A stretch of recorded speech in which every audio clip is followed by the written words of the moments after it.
Banga babokilo, petosa basemeki na yo, perdi nos alayanti. Frère Mbouta, Maman Lise Manzambi, boyebi na Koffi Olomide. Rien n'est réussi en dehors de la volonté de Dieu. Lumière, il faut engala na molili. Et bien, on dit Koffi Olomide na le collègue. Alors, ingénieur Mtabengaki, a commis wana boy surprise. Senti mon Mbouta. D'ailleurs, qui studio Koya, moi, Kolonze, mon studio séance, mon Ninga Master. Non, les cas, tout ça, tout le studio, boy, place, ma adresse, bourou, la TGPS, bourou, la commis. La côté, ma soeur, vous avez déjà. Quand on est blague. On s'appelait Totindele ba musique. Na téléphone na yé. Totina musique à yoki. Musique. C'était concis. Aïe na studio de par hasard. Programmé. Ayembi. Au moins Nzambe, Nzambe. Nzambe ba mekake ba sakana na été. Frère, je vois pas. Nzambe n'a pas na bon Nzambe na yé à regretter pour qu'on fasse un ça c'est les hommes. On a battu papa. Mais pourquoi vous avez dit que ma casse est frère Mbouta? Non, parce que moi je vis pas. Le roi monsieur que tu es. Moi je vis pas comme ça. Il est venu mourir pour na ba Koffi, ba Fally, ba Ferry, tout ce monde là. Nous avons utilisé tant que Koffi le roi Tiona. Combien les artistes nous ont appelés?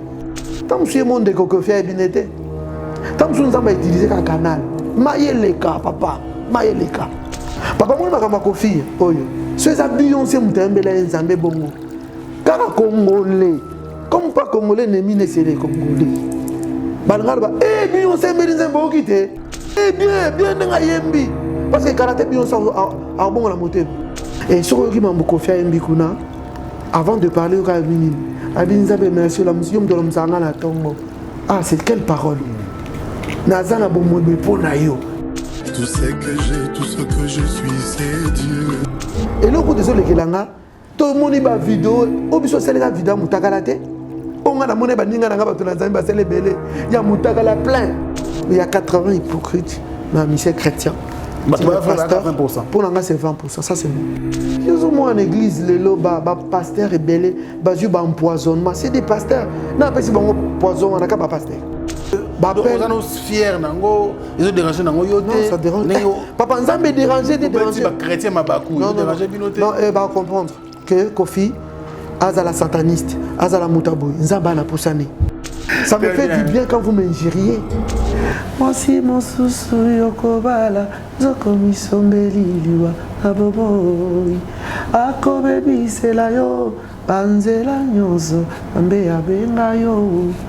Osanze mo Congo yemba so nzamba yete mobimba faut diable pas à mobimba. ONG Avenir pour tous APT en sigle. Nous vous présentons le service de nos boutiques online. Nous avons une boutique aide alimentaire et une autre boutique Easy Cash Turquie prix de gros. Dans notre boutique Easy Cash Turquie prix de gros, nous vous donnons la possibilité de faire vos commandes en ligne. Nous fonctionnons avec beaucoup de boutiques qui vendent des habits en Turquie au prix des gros. C'est pour vous faciliter de faire vos commandes au niveau de Turquie au prix des gros. Ça ne sert à rien de prendre le visa pour aller acheter les habits en Turquie. Vous pouvez donc commander à partir de notre boutique Easy Cash partout où vous y serez et ce sera le même prix et dans peu de temps vous recevrez votre commande. Pour faire vos commandes, allez-y sur notre site web. Tapez www.easycashinternational.com. Vous trouverez les catalogues de nos articles comme habits, chaussures, etc. Et tout ce dont vous avez besoin. Ensuite, vous pouvez nous contacter à partir de nos coordonnées. Pour la boutique aide alimentaire, vous pouvez acheter des aliments pour vos familles à Kinshasa. Et l'ONG Avenir pour tous effectuera la livraison à domicile, sans condition et en toute sécurité, partout dans la ville de Kinshasa. Pour passer la commande de provisions pour vos familles, tapez www.avenirpourtouscongo.com. Vous trouverez toutes sortes d'aliments qu'on vend à Kinshasa, comme poulet, riz, farine de maïs, huile, etc. Faites votre choix d'aliments, ensuite passez au paiement. Utilisez votre carte de début ou Mastercard ou encore PayPal. Au moment de paiement, mettez l'adresse du bénéficiaire du colis à Kinshasa ou en Angola. Vous allez recevoir une notification de votre commande par votre courriel électronique. L'avenir pour tous effectuera la livraison au dit endroit. Vous pouvez aussi envoyer de l'argent pour vos familles, vos proches, ainsi que les orphelins, en Angola ou en RDC. Pour tous vos transferts d'argent ainsi que les donations, veuillez visiter notre site web. Tapez www.avenirpourtouscongo.org. Vous trouverez une note technique qui vous permettra de créer un compte pour faire vos transferts d'argent ainsi que les donations. Et bien voilà, Turquie nakati ya Kinshasa, solution ya Congolais et Mounani. Nakati ya avenir pour tous. Ou la Easy Cash. Naibisibino, ba même prix des gros ya Turquie et ça les awa. Pas besoin de billets, non plus de visa.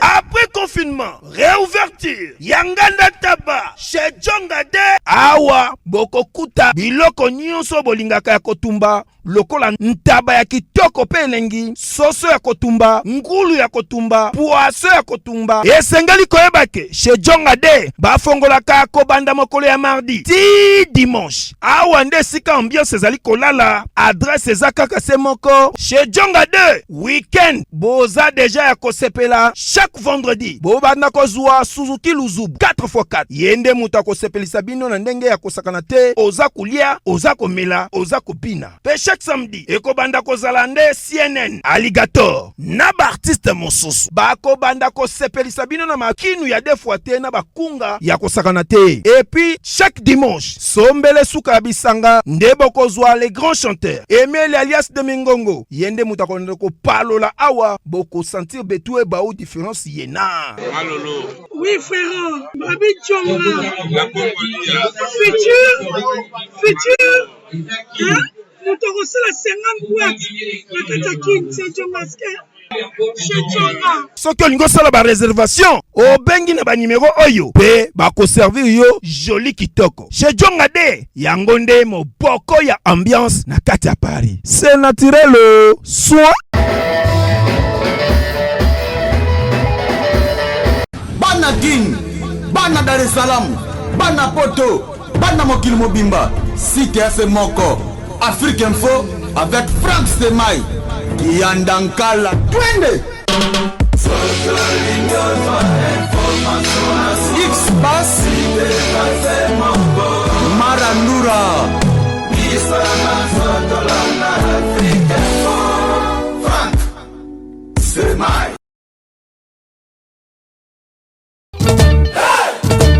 WS Prod présente la star originaire du Congo, le monstre d'amour africain, Félix Wazekwa. Monstre d'amour. Qui signe un grand retour sur la scène européenne après 10 ans d'absence. Accompagné de son groupe, Cultura PIV, ils seront à l'affiche au Centre culturel de l'Odyssée à Lyon, Pusignan. Où ils promettent d'éblouir le public et de donner un spectacle chorégraphique exceptionnel. Ça va danser. Excellent fidèle internaute, bonjour et bienvenue sur Africa Info. Moi c'est votre frère Franck Stemai Dissouka. Merci beaucoup pour la confiance et la fidélité que vous nous accordez jour et nuit. Nous sommes très reconnaissants. Et c'est votre émission Culture Info qui commence. Vous avez remarqué les décors, bien sûr, n'est pas vraiment les nôtres. Nous avons délocalisé, bien sûr, toute l'équipe. Nous avons déplacé, bien sûr, toute l'équipe pour venir rencontrer, bien sûr, un artiste, un musicien qui ne vit pas au pays, mais c'est un Congolais qui a beaucoup fait pour la musique congolaise, qui a beaucoup fait aussi pour la musique chrétienne. Donc lui, c'est le frère Mbuta Kamuka. Il est à Kinshasa. Naïbi qui va te dire, waouh, frère Mbuta na Kinshasa, oui, à Kinshasa. Kaka na cadre ba musala, na cadre ba servir Nzambe na ye, et puis na ko continuer ko sala musala ou à sala comme d'habitude. Vous savez, c'est le tout premier artiste, musicien chrétien à se produire dans Zénith de Paris. Ça, il faut le souligner parce que je suis journaliste, tout le bien en côté. artistes, donc nous, selon nos recherches, pour vérifier ensemble, c'est le tout premier artiste musicien chrétien à se produire dans le Zénith de Paris, ainsi qu'à le roi de la foire au Beta pour la 5e fois. Le 25 de ce mois. Donc, Toyambi, il a beaucoup fait, mais il y a vraiment beaucoup de temps. Toujours quand il a sauté, n'a pas disque sur le marché phonographique. C'est quoi les problèmes? Il est là avec nous. Quels sont les projets? Quelles sont les raisons? Oui, mais à Kinshasa, qu'est-ce qu'il est venu faire ensemble avec lui? Et mais avant cela, on va faire un clin d'œil bien sûr au prophète Blaise Manzambi, car c'est lui qui a permis à ce que tous Frère Mbouta dans de très bonnes conditions. Frère Mbouta, bonjour et bienvenue. En tout cas, comme on avait un plaisir dans mon organe d'écran, oui. Dans ma photo, tout ça, vraiment, je suis très content de vous voir en chair et en os. Le plaisir est partagé. Que Dieu soit loué. Dans mon santé, ça va déjà, dans retourné. Et puis, aussi famille de ça. Non, Dieu fait grâce. Maman Père, je n'abana très bien. Ma Père, pas monter à moi. Frère Mbouta, na rôle même qu'au Bersa, Bissona Batamoko, dont tous on a 2000, 99. 97, 97, 98. Voilà les membres de Bandaki. Voilà. Yomoko, qu'est-ce que tu te dis? Tant que vous avez œuvre, on est tikala libela. Ils ont œuvre inspirée. Ils ont œuvre mutatekela yango wazaki makasi mingi olelo okwaso kutana ite pas œuvre muso sika ou bien pour on a appelé tikala otilelo. Ouais, déjà pour nous expliquer, au Leba ils venaient de Paris, nous allons juste sur le lobby, nous s'allier bah Ningaranga et Prince de la Paix, parce qu'ils venaient de Paris. D'abord ils venaient de Paris, nous allons en Angola, nous avons le prophète Blaise Manzambi, t'envoyé qu'on a rejoint Angola. Pour la première fois nous avons venu de Paris. C'est la personne qui m'a parlé, c'est le prophète Blaise Manzambi, qui m'a dit comment est ok boy, yo beta na Zénith. Il m'a dit ça. Il m'a dit ça. On a eu en Angola. Ça, c'était une parole de connaissance. C'est un prophète de Dieu. Lobby. Il y a des dons, il y a parole de connaissance. Il y a aussi des dons de foi. Et qu'on s'appelle dons de foi, mais il m'a dit ça comme ça. Quand on est à Paris, toujours qui est producteur, et on a joué Mbouta Kamoka. Nabaninga Nanga Prince de la Paix, René Lokwa. René Lokwa, c'est un frère René. Un groupe Nabiso quoi. Donc voilà. Le Prince de la Paix. Tu mets deux fois. Tu as le monsieur Zaki, un groupe Nanga, le Prince de la Paix. Mais à Paris, tu as un groupe Nanga que j'ai joué ensemble avec mon groupe. Voilà. Frère René, Nabaninga Nanga, Nyonso, Pati, Arita, Gabi, Kaklo, Goli, Olivier Kalabassi, que j'ai sali. Solange Monza, Ngapé côté Nanga, Mami Zungu, Pati Sente, il y a Floride en batterie, il y a Frida Bass, voilà, Chuchu, Sony Chuchu, la guitare Dada Mikoboy, Jimmy, donc voilà. Mais après avoir combattu 2 fois dans la salle mythique de Paris, comme Zénith de Paris, il y a eu le Belaranieni par rapport à la carrière de c'est un fan ou bien les rêves à jeunesse. Hein. Moi j'ai toujours dit que toute ma vie, tout ce que Dieu fait en moi, c'est-à-dire merci Seigneur. Voilà, que merci Nkolo, mon amour est Nangaba, au même awa. Si à commission de Barcelone, l'équipe mutute, de l'équipe batute, batumso ba obeta ba Bercy, batumso ça plus que nous. Mais la période où nous avons passé les grâces, tout ça le tour au sala. Très bien. Et Dieu continue toujours avec nous. Oui, bah, nous fan dia, bando poto, ba bénéficiaire. Mais ça na bando comme au tika bango ba orphelin. Au tika bango na magu moko bona monoko. Mais pas qu'à voyage na yo, bato beli balela. Je pense qu'on est conscient que Kolomano Kinshasa au tika succès. Au tika banzembo ils ont cartonné. Amen. Bato bazo lukayo na production scénique Frère Mbouta zalate à Kenda Angola. Alors, question na ngali bosso za Frère Mbouta. Comment ko tika pendant que nzamba bani ko tombolo déjà. Na mboka na yo Banze Wanikokanga, frère Mbouta, il n'est plus à présenter, Longina Yebani, on a recherché par-ci par-là, mais raison il y a voyage, n'a pas même précipité, ils ont la Guinée. Oui, Bichot, tout ça, époque à sacrifice, tout ça, artiste à notre époque, tout ça qui n'a pas producteur pensateur, et ça qui époque où musique. Déjà, on a bien pensé la paix. On a qui leader pété. Donc, à l'époque, Bossali a dit que le quoi Bossalité. Puis ça mon passage qui joue partout. Mobutu Abimi, Kinshasa Ningani, Congo, Babeti Joti na ba RFI. Et pour moi, Fanoga Nzembo, et beta na bar. Ça dit que beta na bar. Puis ça mon passé beta na bar, bato bin na kata buvette. C'était la première fois. On a vu le blog, mais rendement financier, tout était à l'époque musique, ils avaient un support, ils avaient les lotés. Qui aux UP, des namoni bajen, na biche belé les lots, lumière, oui, a eu sponsoring, et voilà, c'était dire. L'époque où on a qui Yemba na yo, faites tout ce que vous voulez avec la gloire. Mais rendement, ils avaient vie, ils avaient qui toujours eu la décision photo bima bon. Peut-être des destins. En groupe. Non. On a même à Kangola, on a batikala qui paie. Grâce à Matambalamo France, voilà. Et au Angola, voilà. Moi, regret la quitté tant comme non, on a pas. Oui, regret, c'est-à-dire au tiki tout. C'est beaucoup beau. Ouais. Mais comme en Angola, il faut refaire. Voilà. Après, tu t'es dit, bon.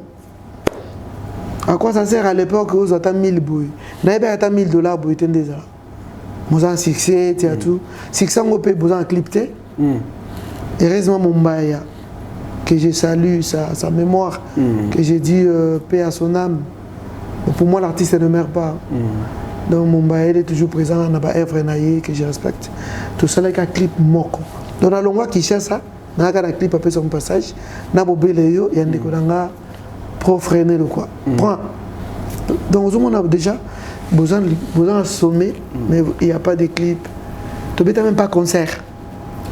Concert au Prince de la Paix, concert d'Abichot. Voilà.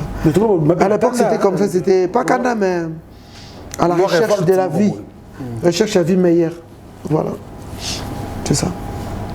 Recherche de la vie meilleure. Alors, vie en Angola, tant au Komaki. Et musique, il y a Kuna. Bah, succès au Kinshasa Mataki pour permettre de comment voilà. Puis ça me passait à Kotaki déjà. Oui. Mais qu'on a eu se rendre compte que Rose a un succès. Après, succès n'a pas un succès. Mais il n'y a pas de c'est là. Parce que la première fois que dans un pays, en dehors, il y a Congo, la côte de Angola. Au moins, il y a bioté. Angola, il ne te connaît pas. Au bout de son passage, on a comprendre que faut Mbappé portugais. Tu vois, on a comme une horizon. La musique, c'est pas seulement au Congo. Au Congo, tu as un bon on aime la bonne. Linga la va yogati. Nunca eu posso te esquecer. Nunca eu posso te esquecer. Porque eu sei se te esquecer. Não há ninguém neste mundo que pode me ajudar. Mesmo quando estou sozinho, não temo. Porque eu sinto teu amor e eu teu carinho.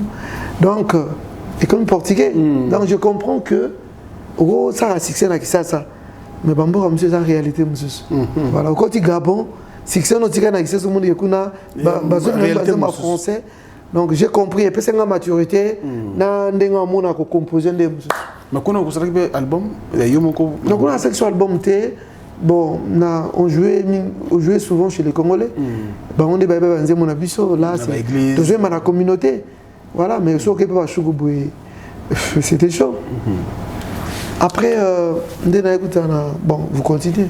C'était comme ça. Après, des Blaise, Manzami, le prophète. Très bien.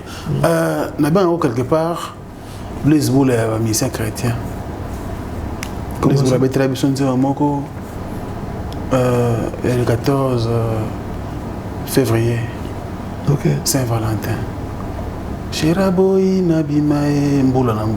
嗯 Yepotikela Bisona Libala.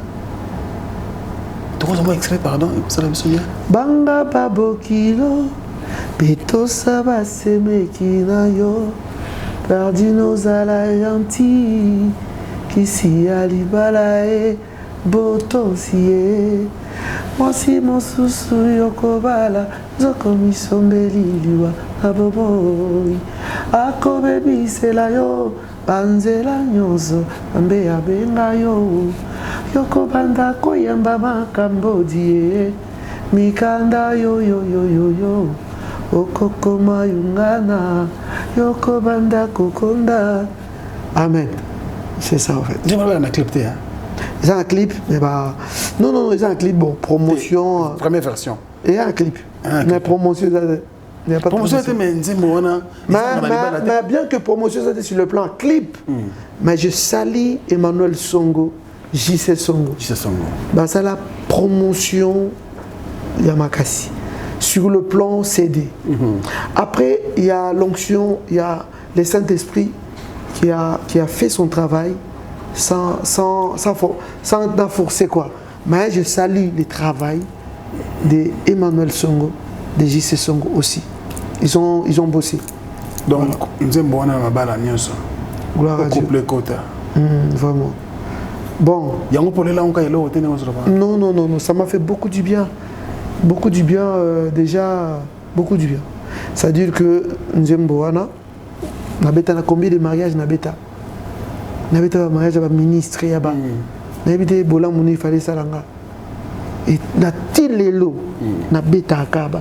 Tilelo. Nabeta ce qui s'il y a un artiste avec un mariage kolekanga sans se vanter, je ne sais pas. Ah bon? Je ne sais pas. Donc grâce à Dieu. Donc c'est pas s'il y a un artiste qui joue beaucoup dans les mariages franchement, mais Nazab Tamsou parmi le 5. Non, j'ai composé tout seul. C'est une histoire nanga. Histoire nayo. Il n'y a pas de difficulté. Makuta na potos par rapport. Il y a pas ninga nanga mususu. Voilà. C'est pas vraiment mon histoire à moi propre. Non. C'est une histoire à couple nangate. Mais baninga za so na bango ba na comprenez que na potos en réalité mariage. Voilà. Mutumso bala na Afrique. Au Tindi balela yo. Alingina abali poto. Et tant comme une poto, à mon imouton, ça sert à rien à Kiminaï. Parce que abala et poto, abala et mobala, bungsagi na poto. Très bien. Mais frère Mouta, aux en poto, aux autres la Kinshasa awa, bande koubele ba bima ansimanayo. C'est un autre angelo. Dans le temps, on a vu on a mutuka, on a tangolo, femme, na boya qui ne console motema passe. C'est gagné. Non, c'est rigolant. On a beaucoup touché, hein? Non. Oh, il y a frère, meuble, oh, il y a frère. Ndako, il y a boulevard, il y a frère. On dirait que on a bango pe kota kolega ya frère mbotate. OK. Quelque part peu on a été que déplacement na yo. Il fallait aux qui patience pour ande wabimi na simana awa le loso bengi wana téléphone ba yana ba cortège awa un cortège tout ça ouais, t'as raison. Au fait moi regret pesara non pas trop. En tout cas sa grâce me suffit au fait. Grâce à et suffire nanga. To boy te frère mbote mère moko boye. Yo ambiaka. Otasko ba petit wa bimina sima na oboye. Pour na ba tangilo. Na oboye ndeka pour ba komba bato. Non, mais tanga c'est pas grave. Ba comment danger. Non, je sais. Mais si on a encore répondre yo. Si on a encore répondre yo dans la vie, chacun a son histoire. Histoire nanga je bénis Dieu ndengeza. So mutu na kufite ko sekete. Parce que moni na histoire mutu avi, mutu mso ko zona katikati. Mutu mso zine bandeli. Na ngana mona ba ministre Mobutu suka na bango. Na ndako kota kutute. Na mona. Donc vie à mutu c'est un mystère et ma vie est un mystère. Okay. Et la Bible dit non qu'il de gloire en gloire. Vous comprenez? Na bandaki na prophète Blaise à Patangola. Paf, toye poto. Professeur le beto kabwana. To kabwana kabo to limone sans problème. Mais tu travailles professionnel, on va prier, on travail professionnel. On a kangé sous. Et le niveau n'a kangé lié. Rien. Moussala, non, rien. Je te dis rien. Et ça, tu as bon IPT, on s'appelait, sauf que il y a un Luka, on appelle Luka. Il y a vendre sa maison, on a vendu sa musique. Tant qu'il y a une maison vendue, on a accueilli Penazo Kende, on a escapé dans Kende, dans Soupe Banzela, ah, on a la paire. Pour y avoir père nanga. Quand je dis père nanga, vraiment, il y a une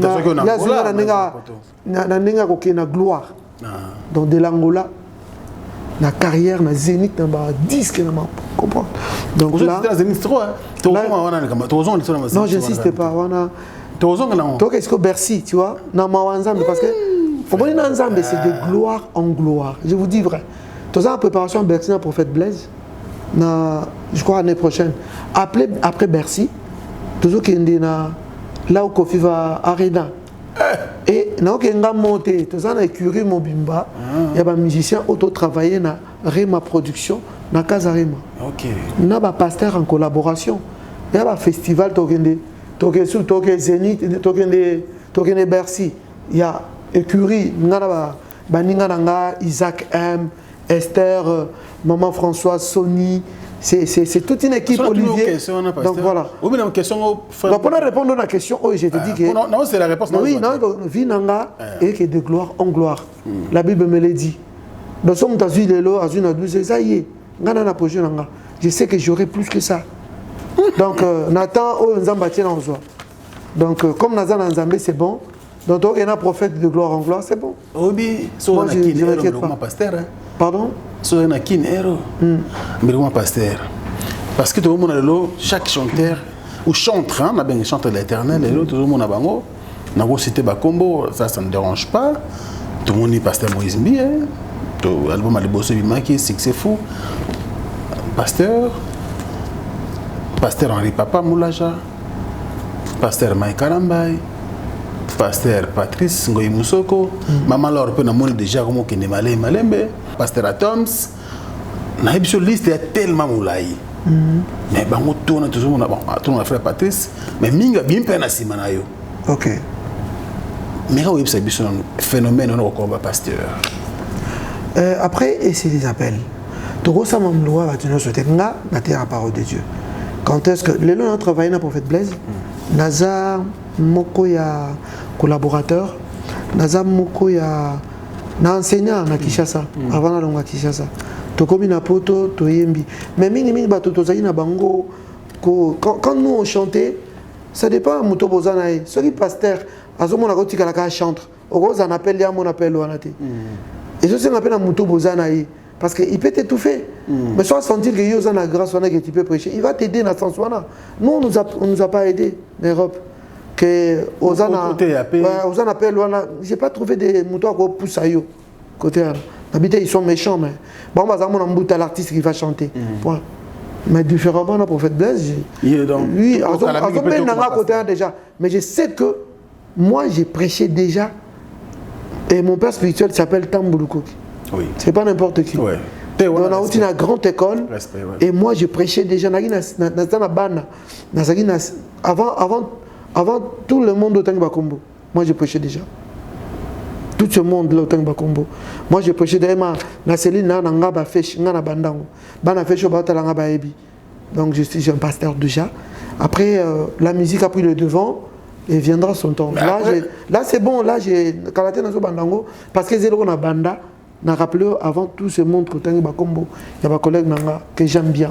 Mais tu as pasteur, tu as chanteur. Non, mais exact, des ministères ont déjà. Et moyen biaza moté, c'est pour ça que je mais pour nous botter, il y a un beauté. Non, mais ça peut être. Tant que tu es un zembo, pas au foot.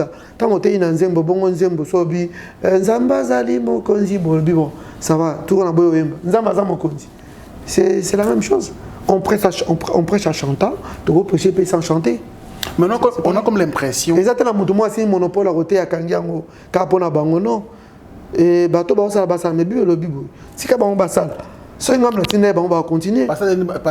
Mouton Zambatinda, il va s'arrêter. C'est ça le problème. Mais apparemment, tout le monde va terre à Bango. Non, pas tout le monde. Au hasard en vocation. Oh, star, musique chrétienne. Non, il y a un lobby. Et Kangamarana, dont il y a Pasteur Mutombo, c'est un bon chanteur. Sonny Kafuta, c'est un bon musicien. Au moins, la plupart des prédicateurs, c'est des bons musiciens. C'est le ministère qui va ensemble. Mais pour faire donner donc, il ne faut pas les dissocier, quoi. Ça part ensemble. Si à l'obaki, vous comprendre que faut pour les badim, Zagi peut-être monsieur Bogo Yemba Boy, faut que la moto dans Zambie après ça bien enveloppe.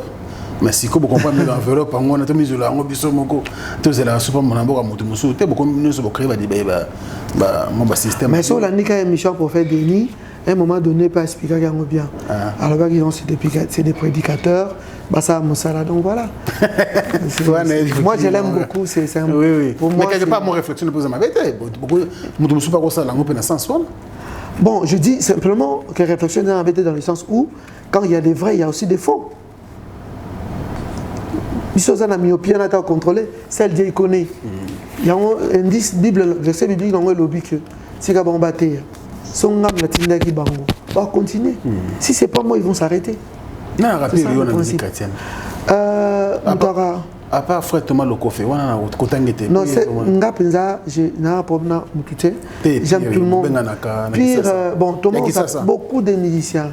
Nakin presque bien que Bamsou to benga na présenté, mais en tout cas, c'est mes frères, j'aime bien. J'aime pas citer les noms franchement. Mais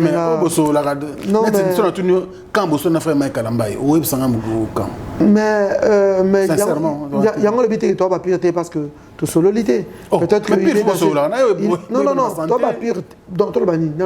Je suis bien avec tout le monde, mais pire à vos en occupation naïe, voilà. Mais je m'attends avec tout le monde, bien. Sauf que qui est maintenant la bien. Pourquoi ça non, ça sera bien comme clé ballon. Non, mais tout le monde est bien avec moi, sauf que on s'appelle pas souvent, pas par ennemi, par tant que de mes CNPT, tant que sous vétéran. Non, mais dans le monde, il faut faire très attention. Après, il ne faut pas appeler tout le monde.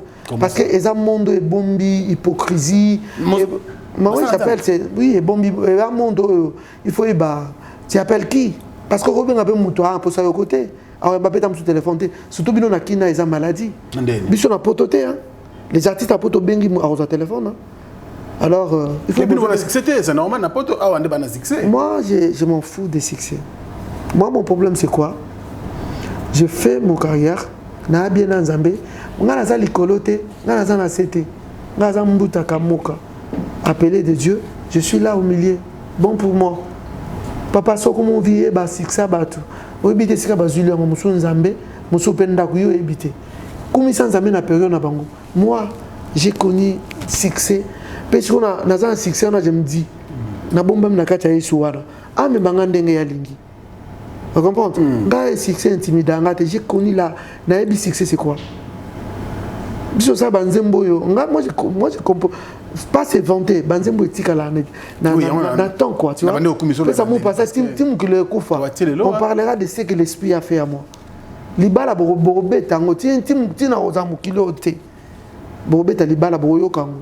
Parce que moi, j'ai dit succès, et ça, inspiration dans Zambé, ça va rester longtemps. Mais pourquoi maintenant, vous avez été frère Mbouta? On a une photo d'un artiste. Non, tout n'a parce que vous avez une expérience. Vous avez bien gagné.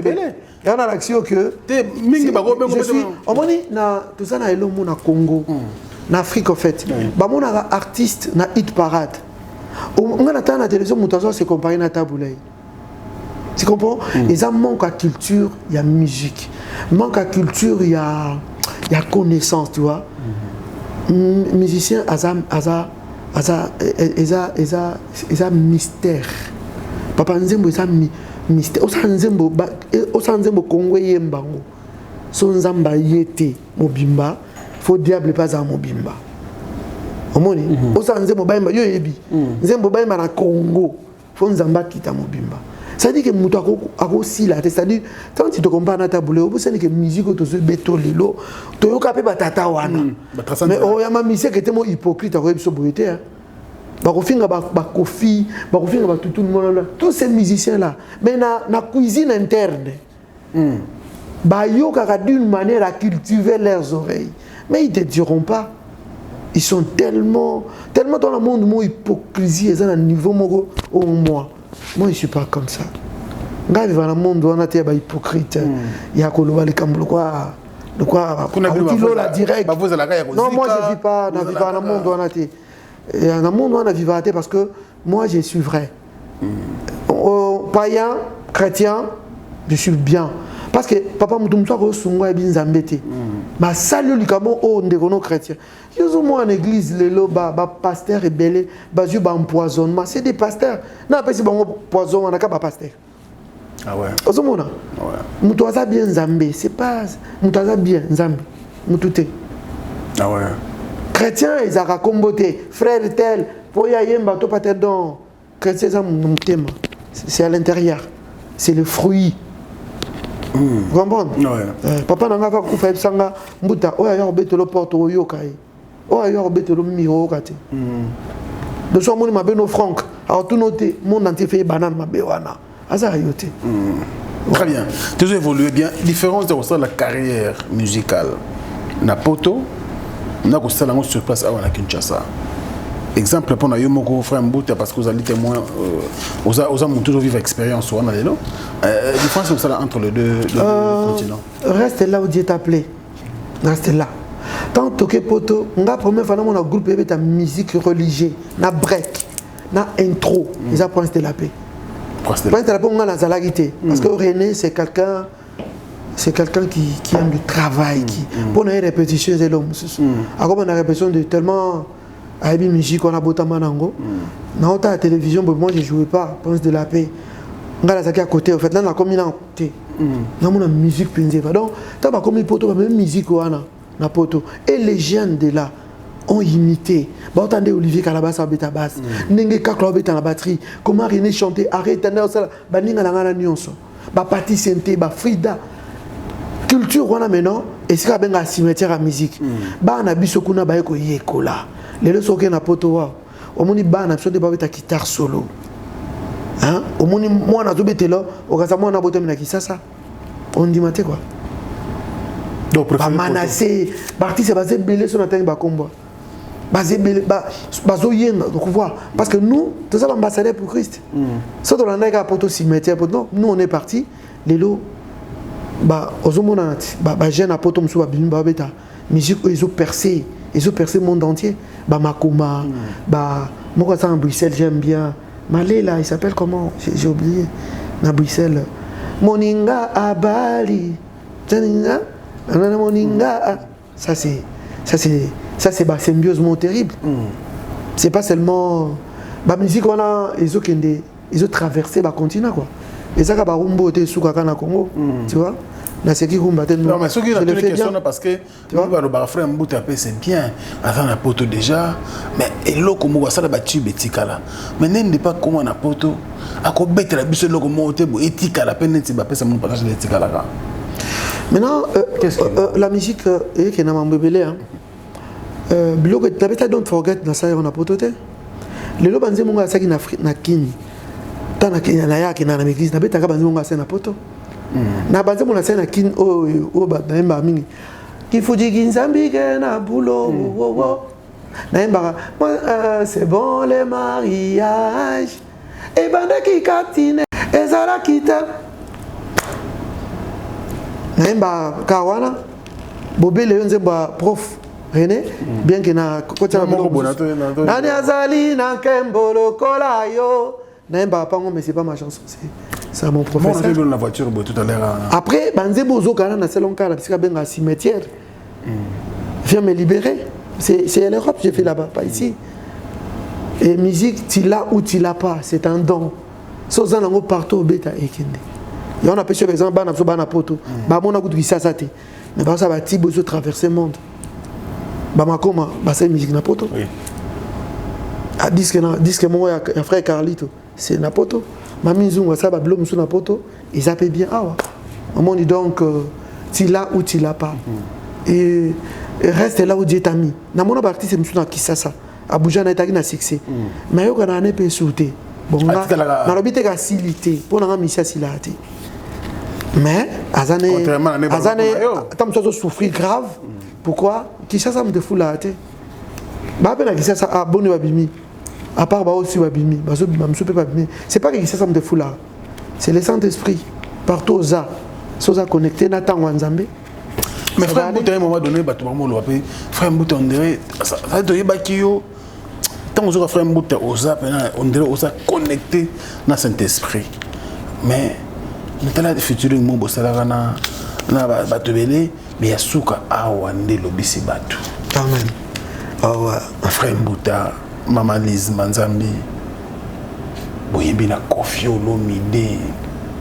Ce qui est sacré est consacré. Amen, amen, amen. Comment beaucoup mélanger ténèbres dans le monde. Donc, beaucoup de gens qui sont sur la makasi. Si vous avez un ministère qui est beaucoup de la musique, et bien, on dit que film n'a le collé. Ingénieur, qui a commis une surprise. Il faut y avoir un bâtiment et l'eau. Alors, tu as casque à Yimbika Momo, qui est un abîme, à Keina, Mutabenga, qui est un bas. Donc, à Yimbika, c'est salamate. On explique à mon dernier frère parce que est beauté pour mais après mon mission chrétien mon baembeli quelques missions chrétiens soupe baembeli fachi ils en ont pas monté non non baembeli mboka baembeli fachi tout ça bon c'est pas grave mais c'est pas grave on a précisé la parenthèse bonne question le ningisi poto les gens m'appellent de partout tout ça j'ai béni Dieu parce que nga nazolo babu lilo banzambe na biso ils ont un problème. Et avec les bossons, moi, ça là, ta pantalon, c'était un péché. Hein? Tant que tu as un problème, moi, ça relate ta pantalon. Après, au fil du temps, bah comprendre, et ça non pour le sous-monter. Parce que moi, ta pantalon. Parfois, à un moment donné, bah si vous passez un kitamba là, bah nous, on peut avoir ils en ont un problème, parce que moi, là, ta sang kitamba là, et les kinango, ma sanga, ils ont les soumou. Tant que bon, les motema. Tous les pasteurs ils prêchaient. Parce que moi nous la masanga c'est scandaleux. Nga na bela masanga te, bato avant pembe na baebi. Même le docteur il m'en a interdit. Bato baza pembe na baebi. Moi je prends pas de l'alcool. Mais le docteur ça on met la matin. Bon, on va dire comme ça, c'est pas grave. Nga na tribunal là bato. Nzamba jijo ya côté yo. Muto à côté lelo lo bien balancer yo. Ça c'est nga d'abord, on a mélaté depuis enfance, mais en plus, le docteur a eu le conseil de ne pas prendre. Ça, c'est par rapport à ma santé. Oui. Mais les l'évangile, on a pu changer. Et ça, sous tabou, même le pasteur, il prend de vin. Au moins, il y a le prophète, mais les restes, bon dimanche. Non, les prophètes, côté de l'Ingaraye, on fait un Ingaraye déjà. Et il est vrai. Moi, j'aime les gens comme ça, vrai. Parce que dans notre show, à 100% des chrétiens, surtout les serviteurs, les artistes et le pasteur, hypocrite, 80 et 20. Sérieux? Pour moi, il y a 80 hypocrites dans la mission chrétienne. Pour nous, c'est 20%. Ça, c'est moi. Alors, je vous dirais, dans le fil du temps, au monde, Masanga, Lelo, ils ont sous tabou. On dirait évangile. Il y a un bateau qui a pris. Soit foutu pris, nga na lo baboy. Nzambe penza na bon nzambe na yi. Avant di na lo la otala Kofi Olomide azoyemba. Nzambe gêné. Donc j'imaginais nzamba lo bamza abengi banjela bi. Et ça nzambe a regretté. Pourquoi ya yembe langa non. Nzambe to nzambe te. Papa nzambe d'ailleurs, talana yesu ekufa pona bata masumu. Yesu ekufa pona bata bolamu te pona batu no sona te pour tous ces gens là les saints là non, il est venu mourir pona ba Kofi, ba Fali, ba Ferry, tout ce monde là. Nzamba ya atika lola pona bango. Si vous imaginez ba chrétien, toute sa lumière oyo ezongala na molili. Mais biso lingato za la biso na biso. Nga fana za kana fretel parce que yo ça déjà lumière au linga batu. Non. Lumière il faut engala na molili. Tu ko ongala molinde. Déjà bande ko na babika ke to ina bango. Frère, je vois pas. Nzambe na pas na bon nzambe na ye a regretter pour ko faire mbeli. Na mona te nzambe na grandeur na ye. Allez la pour aider à ce mbeli. Ça c'est les hommes. Mais pourquoi vous avez dit que Makassi Boy frère Mbouta? Non, parce que moi je ne vis pas, le roi monsieur que tu es. Moi je ne vis pas comme ça. Parce que Nabi a dit que c'était depuis 2007. Nous avons sur Eclipse. Mais je vis. Au moins, nous avons les justes et vivants par la foi. Parce que nous avons tous artistes et belos. Et là, nous avons ça sur Banga. Avant, nous avons ça dans le cas souté. Nous avons dans les mais l'idée vient de qui? Non, il y a un monsieur Papa Franck. Nous avons beaucoup là.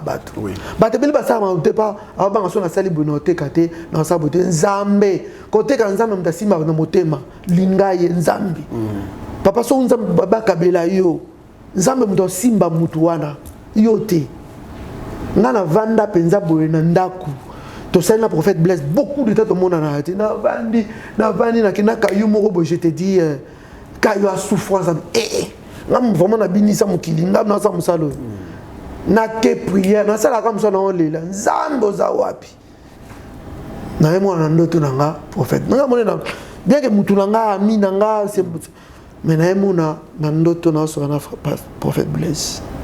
Et quand je dis comme ça pour na ba monsieur ça bango passi mais oui ça bango passi pourquoi on peut coller ça pour na ba mususu c'est des injures comment ça na problème na prophète na mususu na par jalousie mais moi je m'en fous je dis ce que le Seigneur a fait à moi frère j'ai vu ça na benga mba mon téléphone da le kananda naleki na ndako cheka sailanga na loba na télévision te cheka sailanga na loba na télévision te na bien pourquoi c'est Dieu qui nous prend en charge yaya batute nzambe ndaza en charge son nzamba joue en charge abatu atabatu boyo akofungo la porte donc c'est déjà la philosophie prophète qui m'appelle Fambuta ça c'est sa vision déjà alors Fambuta papa we mbaza pour ça to sali kambutel kende diema nzamba la kisinga keza bien c'est prophète qui m'appelle papa we mba a contacté ye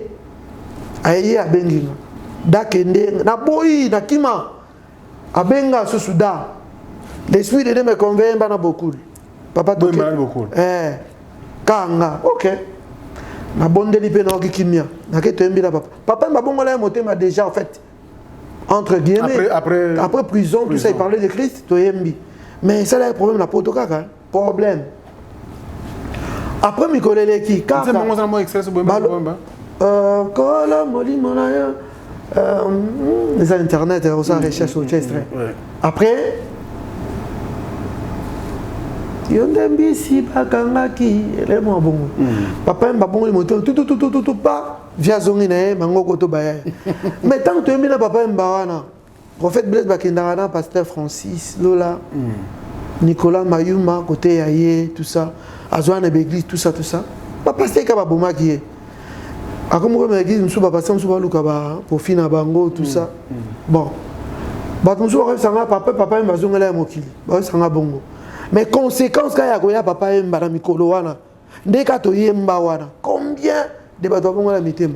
Moi je connais des évangélistes, Guy Poli Kikoufi, Bakoko Waya, ba prêtre à Château Rouge, ba Noko Ebele, ba Kangama l'évangile, Tilelo. Prophète papa, Nzamba Talissé Mamba Kofi Olomide, prophète Basali musique, Maman Lisa Komi, na prophète, tout ça. Da boy boy, na boy, des semaines à Kima. Si j'ai senti, n'a eu conviction. Na Kei, Toyembi. Papa, Nzamba utilisé Tam Soukofi le roi Tiona Ebi. Combien des artistes nous ont appelés en France? Pas Koyemba, Bayaka en église, Bayambola, Babongola Mitema combien? Oui. Dans le niveau Europe, au Bayebani. Ouais. Non, non, t'as maté. Tu as un processus. Il y a aucun. Mais tu as encouragé.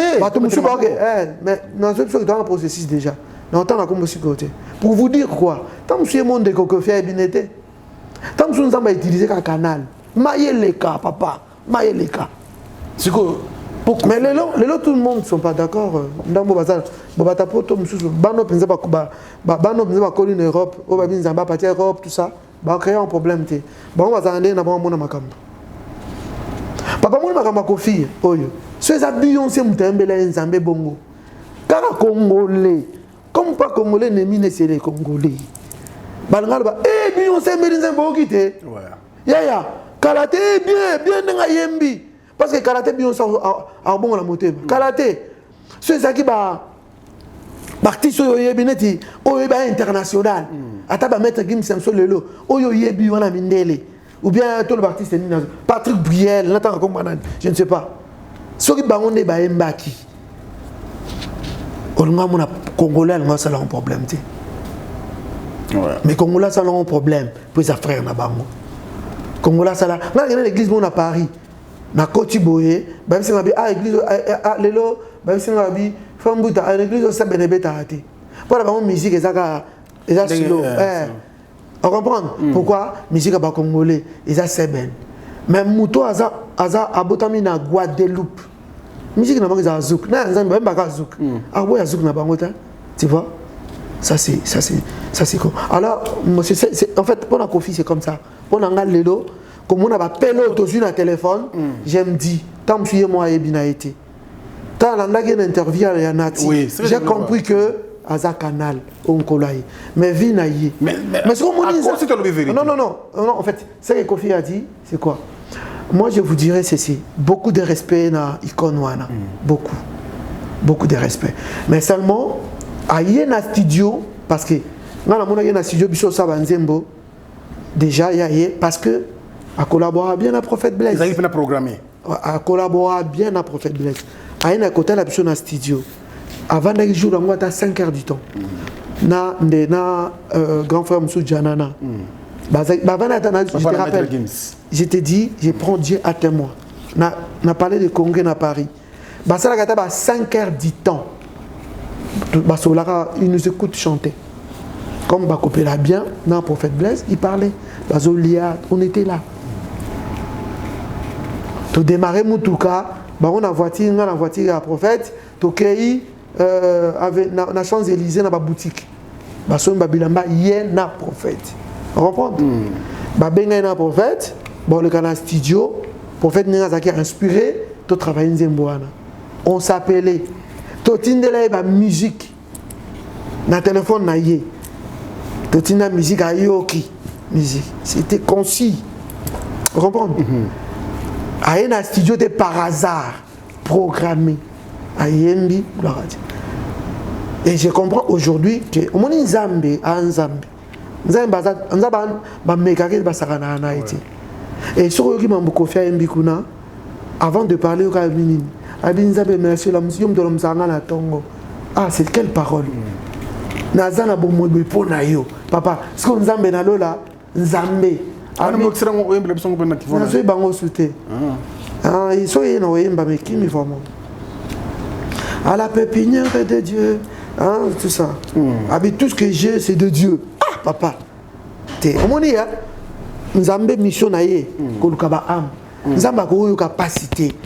Ce qui moi, ce qui nous avons que tout ce qui respire, l'eau d'alternance. Donc nous avons d'accord. N'a ma tite yemba, mais confité. Tout ce qui respire, ma tite peut m'ayemba. Misi et yemba. Donc ça me permet de misi kumbisa misi, mais ba confité, ba réditer. On a un mutema ya mabe, on a méchanceté pas. Yo moni mutuma liboma bimela nzam. Milimo mabe e bimela Yesu. Fou ya Guadara. Abimela Yesu abi papa. Fou wa, asenga Yesu abi boanga ata na ba meme. Boanga ata na ba ngulu. Nzamba okela mulimo mabe. Ababa na bangulu Nzambe. Okela mulimo mabe. Nzamba okela confité. Ce que moi dans l'église, ceux qui sont chrétiens dans la vérité dans l'église. Bon, les gens sur internet, on a un hôtel. La vérité dans l'église dans bango. A été témoigné, bazu flash, ba mon internet. Pour la ligne, où est la gars l'église nanga. Mais Nzembo ne va pas te mettre dans l'église. Peut-être parce que confirme très bien. Orobi? Nzembo ne va pas. Non mais un nom ben église, c'est tu es dans un studio MB naie, on a internet, ouais hôtel la télé comme si Nzambe. Mon église là. Finalement Papa Wemba, Kofi Olomide. Et là répondre à tout ce qui est sacré et consacré, papa. Tout ce qui est sacré consacré. Tout ce qui est sacré et consacré. Oui. Mais je rigole. Papa va consacrer au banani. Au moment où bateau va consacrer, Nzambe nda consacrer dans le bouma mama. Yo kasi bateau a reçoit au poème de Nzambe faut la consacrer ba consacrer. C'est Dieu qui consacre. Bible lobi na mukana Nzambe na bosani et lobi avant à la prophète na bosani na yebi yo. C'est Gédéon, il parlait à Gédéon. Jérémie, hein. Dans les maman déjà, dans programme prophète des nations. Nous avons même conseillé à ton papa. Oui, ça a mon culot, ça a mon bon son pasteur, on a conseillé à Zane Moutou, papa. Et là, désolé que là, tout le monde a vidéo, au biso c'est la vidéo Moutakalate. On a la monnaie baninga nga bato na Zambie c'est les belé. Il y a Moutakala plein. Bato na Zambie ba batia na ba poison ba bomba na kutu. Papa benga ba yo ebi maman monsieur qui na biso na kisasa. Benga na téléphone zoyer. Oh, je n'ai pas de téléphone. Mais vous êtes très occupé. Oui, je sais. Je sais, mais entre peu, c'est un peu compliqué. Il y a ça occupé, maintenant, collègue n'a pas besoin. Bon, bref, je ne condamne pas, mais pour vous dire simplement que tout ça consacré dans les boumans, maman, n'a pas été papa. Vous comprenez? Ouais. Mais et là, au cas moi. Donc, pour moi, c'est comme ça. Donc, on a fait l'évangélisation comme ça. Et moi, je crois que. Vous en fiers, ils ont dérangé. Non, ça dérange. Papa, nous avons dérangé. Non, on comprendre que Kofi, Azala sataniste, Azala Moutaboui, Nzamba na Poussani. Nzamba na Poussani. Mais vous êtes là, bon, t'es comme on a dit. Tu es là, bon, on a tous vu verset que tout ce qui respire, nous l'éternel te boit. Tu bois dans ce verset, non? Très bien. Parce que tu as bengi biso, confiance au pesette. Oui. Obi que ça na batu mususu bo so bon li botema. Tu gagner batu combien? Ou bien ce cas, parce que mon évangélisation c'est une stratégie. Prophète Blaise, excuse-moi pas de voir mon une autre. Vous créez Blaise alors. Non, pas que une stratégie évangélique. Donc dans ce cas que évangélisation ça, d'accord, n'était pas na train hein. D'accord, il y a ça li yo, moi pe na triangle côté. Mais si on touche cible moko boye, batu baye pe na cible wana et quand marina onction à prière. Nous avons rappelé combien des artistes nous ont appelés pour la vidéo. Maintenant, l'andagi frère Jeff Fongue niveau à tombeau qui avec nous sataniste. Bosaka ni nzambe. Bozu musala nzambe boboa ki ngona mabele boniati yango.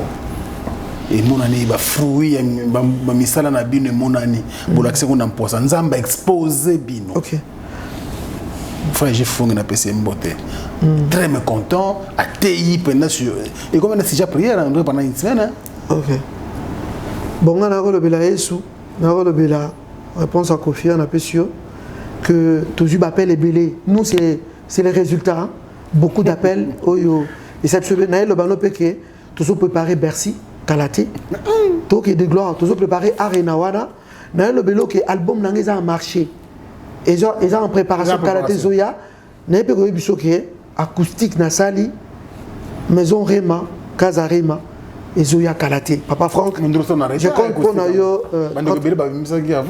non mais retard est arrêté papa na musique la différence c'est l'onction retard est arrêté papa sala le kambuna yo pour yo c'est peut comme ça la mode pour mutu la sala pour mutu ba mise qui était basu ba immeuble on comprend oui mais si gazuité musunza me pas ça je dis pas non on comprend mais on a la rappeler OK ko muto abali lelo akariba mariage te muto ake poto lelo nzela poto silité ako ke poto sali 20 ans mais muto ya poto sali ka 2 semaines azui oyo muto poto 20 ans suite.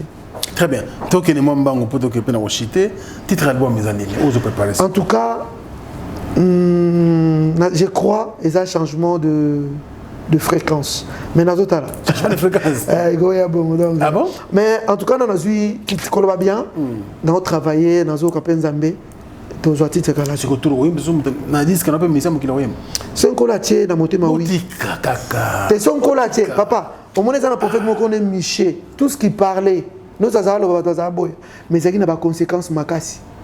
Donc na vie nanga, na ça le nzamba bina sala. Différence dans la mission chrétienne ngwana. Ngana ota la ventité, na ota te ke ba ndimi, ba ole sanga non. So nzamba bisinga sala o na sala. Po nzambe ndalobi. Azoswe nanga. Nzamba azoswe nanga. On comprend? Nzamba azoswe. Nous sommes tous en camp. Na ça qui dit que était ba penga jeep na prophète. Na ça qui dit que était. Mais hello monsieur prophète. Donc pour vous dire que au PC le message. Il y a plein de Kilométrage, 10 000 kilométrages, 10 000 appartements. Il y a bien en fait. Prophète, tu vois? Bon, qu'est-ce que tu as témoignage à Boïté? Pourquoi je l'ai dit? Pour te dire que son Nzamba a décidé l'eau là et Fumama. Atabat Bakangi l'eau et Fumama. Si on a mis Nzambi. Son Nzamba a mis sur fond que ça la bossala. Nzambi a Nzambi. On dirait que vous prouvez bateau. Non. C'est pas prouvé. Non. Non. Course nanani. Tout ça course c'était. C'est c'est pour dire aux gens que to que comme ça Nzambi na Nzambi wana. To ela ka ba paka no te to vendre. Non. Biso to ela ka te pour ba paka no ba kende liboso biso en c'était. Biso to ta définir Yesu wana que to que de gloire en gloire. Biso que to que ne peut qu'on a pour na Yesu. Pour na biso te. Biso ça ba pèlerin. Donc, tu as présenté Christ à Bercy. On va présenter Christ. Donc, on a pour présenter Christ. Et sur le but, c'est ça la parole est en la force. Parce que tu dois croire que tu es là pour ça. Très bien. On doit terminer cette émission, frère Mbouta. Mais vous en avez pour combien de temps? Tu es en Angola, après Angola. Tu n'as pas de Blaise? Oui. Ah, mais Bolingania. Franchement. C'est l'homme providentiel. Très bien. Alors, disque au PC daté, donc tu as toujours travaillé dans un studio, on est tenté de travailler. Dans novembre, je crois. Novembre déjà. D'ici novembre, voilà. Et puis, tu très besoin de continuer comme ça. Tu as dit tabellé, papa. Donc, yo déjà tu travailles na yo, na maman Noëlla, donc vous avez profité de mon émission et vous dira. En tout cas, on a besoin d'aller. Pour l'émission. Zambe comme t'as pas molié, toi en Angouma, pas te bien en Angouma. Ouais, c'est ça. Même en Europe, les amis, tout ça. Mais ce qui est dommage, c'est ça que Nkola Pambola a été. Et j'ai remarqué une chose, dans l'internet, parce que n'importe il y a un système. Bandeko bozana bombolé na bango babeka bandeko talambuta mikola tambone le hôtel tête ndeko les émissions à détailler vinayo tu vois frère si go so zu paye mo azabie tambola naï les chrétiens donc ba chrétiens katave pour ça ba chrétiens ils sont bible les enfants de lumière les enfants des ténèbres sont plus avertis que les enfants de lumière. Très bien. Quand ça ressemble à Goloba, c'est mon thème. Ça là bon chrétien. Ah ben que frère on a fini notre émission. Allô frère, tu as les abos. Bon ce que tu ça va diminuer. On a comme vacciné. Ça me fait du bien quand vous m'ingériez. Barabi en tout cas, la question c'est moins belle, mais que faute de temps, toi qui n'a rejeté, n'a mon va Philippe plein. Ah frère, Bino n'a joué battu. Bozo mukili bozo na église des fois ça yemba kala ni balo bon ba question na ba na pas batwa j'ai cherché le monde, je l'ai trouvé dans l'église frère oye biso na émission on au kanaki biso ba Philippe na ba clip au tel qu'on a prophète Blaise Manzambi ba vers tchatchi ye guerre na ba misia mukili c'est une nouvelle collection non finalement il y a un kutu wana te papa et a que bible lobi so la ta ki fin là. Et ça bloque pas en sur couffer la cruise. Si yo la taga ma bé papa. Ka bango ba fingo. Papa toi dans le monde moi je te dis dans ces occasions au lata. On vit qu'une seule fois. Ah ouais. T'as l'occasion là t'as bien fait lata. Sozo quand ça que tu ne vas pas plaire à tout le monde. Parce que l'homme de l'élévation pour Assis a plus d'ennemis que d'amis. Frère, France Temaï, aux gens si c'est un poto makassia. Il y a pas aux gens des ennemis mingi que bami. Confie-toi à Dieu, sois prudent. Ba to balingi mutute. Amen. To lingani tes frères. Mais si on a l'attaque à l'émission ma be kaka. Ba okuma, na ba commentaire, tu verras. Commentaire. Moi na poto de taninga lati, frère. Non, moi j'ai appris dans l'hôtel à Nzambe. Même pas un ami. Mon ami c'est Christ, frère. Et ça m'a tout. Nzamba a personne débat tout confie. providentielle pour aider le ministère naïo. Merci beaucoup. Confie-toi à Dieu. Merci beaucoup, frère Mbuta Kamoka. Et c'est le plaisir que nous avons plateau Lelo. Mais comme c'est le message, pas pour faire plaisir, mais on a besoin d'aller. Mais tout est tellement belé, tout est bissor, il faut bima. Et comme ça, la bissor frère bien, il faut que Angola, tu sais pas pour voir mon épée dans Netflix, partout. Na habité et le connaît c'est la fin de cette émission. Caméra n'est sur moi, les bossons naïo. Au travers de Nzambe, à travers le monde. Na Angolais, c'est kaza okenda. En tout cas, le monde entier, le message que bien par rapport d'abord au programme et puis pour le reste. Non, que Dieu vous bénisse. Frère Mbuta Kamoka, donc, nous avons pas de bino, toujours qui est en Angola. Nous avons sa remerciement basé belé. Mais voilà, tout ça, na tourné, na Prophète Blaise, tout ça, na Kazarema, tout ça, na Rema Production. Artiste et bon artiste soit monique ça va azan et lokoana on l'a ou on l'a pas n'abi que prophète aza pe ko causer là-bas bon musicien pour produire bango na maison Rema Musique toujours là-bas appelle Nabino toujours là-bas disque Nabino venez postuler il est là pour tout le monde pour le bon musicien pour les gens qui composent bien donc label Ezawana. Que Dieu vous bénisse. Amen. Merci beaucoup.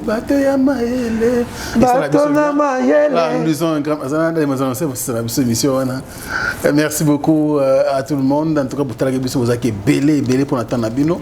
Si vous avez aimé cette émission, dites merci donc au prophète Blaise Manzambi parce que c'est lui qui nous a donné cette occasion. Merci aussi à maman Lise Manzambi qui nous regarde certainement et toute la grande équipe de l'Africa Info, Chaton Kolo et Ozengaline étaient là pour vous servir.